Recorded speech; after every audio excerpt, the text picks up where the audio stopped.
Not very far from here, about a mile or so from here, is 65 acres, and it's called the Tarpon Springs Yard Waste Facility. And it's surrounded by woods and a creek, and it's basically a dump site for all the yard waste material that comes from Tarpon Springs. 8 years ago, this dog over here, 7 to 8 years ago, according to the workers out there, this dog was born out in the wild as a puppy and grew up out there 8 years ago. This guy, that's Willow, we named her Willow, and this is Cedar. Cedar's about 3 years old, and he was born and raised out there very much in the same manner, living in the woods. We were called out because nobody was able to help the situation out there, and we've been working on it for about 1.5 years, and we've taken about 20-some puppies out of the area. Their dens are under rocks, tree stumps. The last group of puppies, in fact the one puppy just got adopted about a half an hour ago here.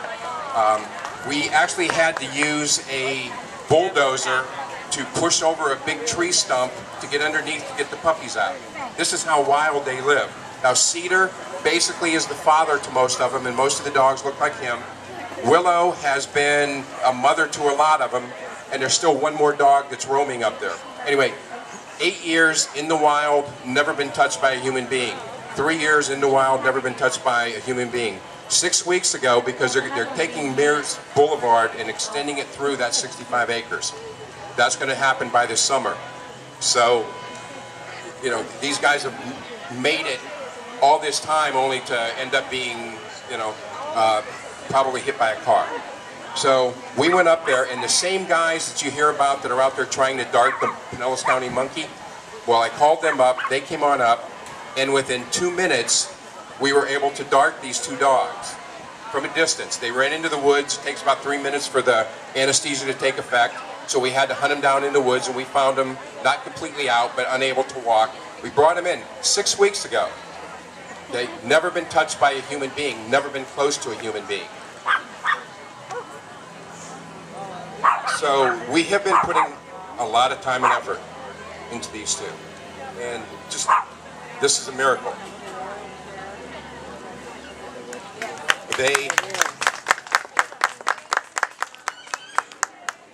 You know, they're not quite normal dogs yet, and they still have their issues, especially Willow.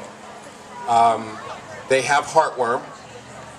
They just on Wednesday completed their antibiotics, and then they will start the heartworm treatment. We'll keep our fingers crossed on that, because like I said, she's had it for 8 years, and he for 3. We have had so many little victories with these dogs. 3, 4 days into capturing him, we were able to slip a collar over his neck. That was like victory number 1. Then 3 or 4 days later, we're actually able to get a collar on her. Then they wouldn't walk on a leash, of course, so we just hooked up a leash and let them drag it around. Then, you know, a week or so, 10 days into it, they started to, you know, eat out of your hand. They love peanut butter, so they'll do pretty much anything for peanut butter. So, you know, it's been a slow, long process. They barked a couple weeks ago. He lets me pick him up now and carry him around. They climb into the vehicles on their own. And just last week, he wagged his tail for the first time. And now every single day when we come over to get him, because we take him and let him hang out at the shelter for the day, they're actually at Keystone Kennels. Or even like this morning to pick him up and bring him here, he was waiting and wagging his tail. She hasn't done that yet, but I think we're getting close. We haven't got any kisses yet. That'll be the biggie when that happens. I guess I could paint my face with peanut butter. Maybe that'll work. But this is truly an absolute miracle. When we got him, I thought maybe he was workable. I didn't think she would be, but they completely surprised us. And Willow looks identical to Benji. So if we ever do a movie on these guys, we've got somebody that can play Willow. But Sheridan and Lindsay are both youth volunteers at the shelter, and these dogs, for whatever reason, totally trust these two. And so when we come out and we do events and that stuff, because I normally am dealing with them, but anytime we do events and that stuff, the girls come out and take them, and the dogs are perfectly happy with them. And as you can see, being up on stage and and having people look at them and loud noise and everything else that's going on, they're doing pretty darn good. So we're very proud of them, and this is kind of what these events are all about, is to be able to do little tiny miracles every so often. So on behalf of Cedar and Willow, and we still have to catch what would be his daughter and her niece. And when we catch her, we'll name her Cypress. We still have that one more to go, but like I said, stop by and see them, because this is a story, and I believe we're going to end up doing a book on this story. So anyway, this is Cedar and this is Willow. Probably in a week or so, they're going to start their heartworm treatment. So keep your fingers crossed and keep them in your prayers.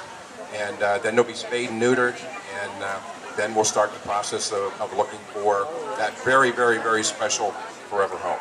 So, and we are on Facebook. What we do is they've got quite a following. So they're on our Facebook page, and we do pretty much daily updates on them and daily pictures on some of the new things that they do.